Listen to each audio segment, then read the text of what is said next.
पेटवणारे कोण आहेत, त्यांना कोणाची प्रेरणा आहे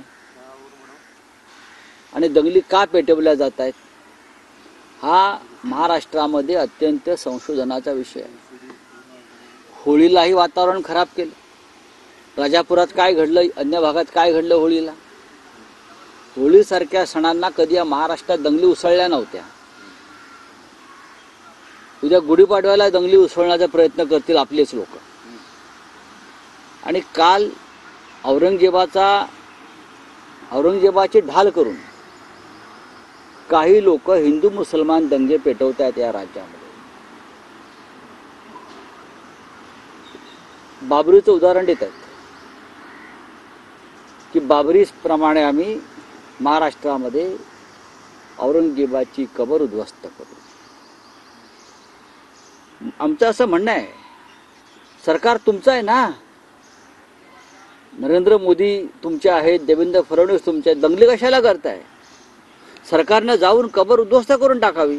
तुमचंच सरकार आहे, तुमच्या विचारांचं सरकार आहे, तुमच्याच मतदानातून आलेलं सरकार आहे. मोहनराव भागवत, देवेंद्र फडणवीस, एकनाथ शिंदे, अजित पवार या 4 लोकांनी हातात कुदळ फावडे घेऊन जावं आणि आतमध्ये जावं त्यांनी, कुठे जी काय कबर असेल ती, आणि त्यांच्या लोकांच्या ज्या इच्छा आहेत त्या पूर्ण कराव्यात. काय चाललंय या महाराष्ट्रामध्ये?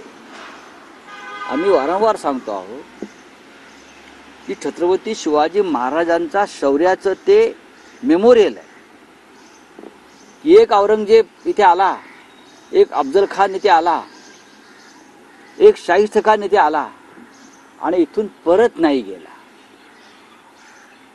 मावळ्यांनी, छत्रपतींनी, संभाजीराजांनी त्याची कबर इथेच खणली. हे महाराष्ट्राच्या शौर्याचं एक प्रतीक आहे. पण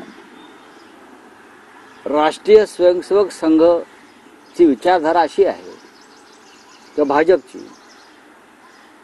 की छत्रपती शिवाजी महाराजांचं आणि संभाजीराजांचं महत्त्व कमी करायचं, ही त्यांची पहिल्यापासूनची विचारधारा आहे. छत्रपती शिवाजी महाराज आणि संभाजी महाराज हे भाजपचं कधीच शौर्याचं आणि विजयाचं प्रतीक नव्हतं आणि नाही. त्याच्यामुळे आधी विलन संपवला की हिरो आपोआप संपतो. त्याच्यामुळे विलनवरती हल्ला करून महाराष्ट्राच्या हिरोना संपवायचं, ही बहुतेक ह्यांचं एक भूमिका दिसते. महाराष्ट्राच्या जनतेनं या कारस्थानापासून सावध राहायला पाहिजे. आता विषय राहिला बाबरीचा. 1992-91 तो लढा, ते आंदोलन वेगळं होतं. आणि बाळासाहेब ठाकरे, माननीय हिंदुहृदय सम्राट, हे तेव्हा काय म्हणाले होते, बाबरीचं आंदोलन सुरू होण्याआधी आणि नंतर, हे जरा ह्या लोकांनी समजून घेतलं पाहिजे. आम्हाला त्यांनी बाळासाहेब ठाकरे काय भूमिका सांगू नये, आम्हाला बाळासाहेब ठाकरे माहिती आहेत. बाळासाहेबांचं स्पष्ट मत होतं, आम्हाला फक्त बाबरीमध्ये इंटरेस्ट आहे. आम्हाला एक बाबरी द्या, बाकी सगळ्या मशिदी आणि कबरी तुमच्या आहेत. आम्ही तिकडे ढुंकून बघणार नाही.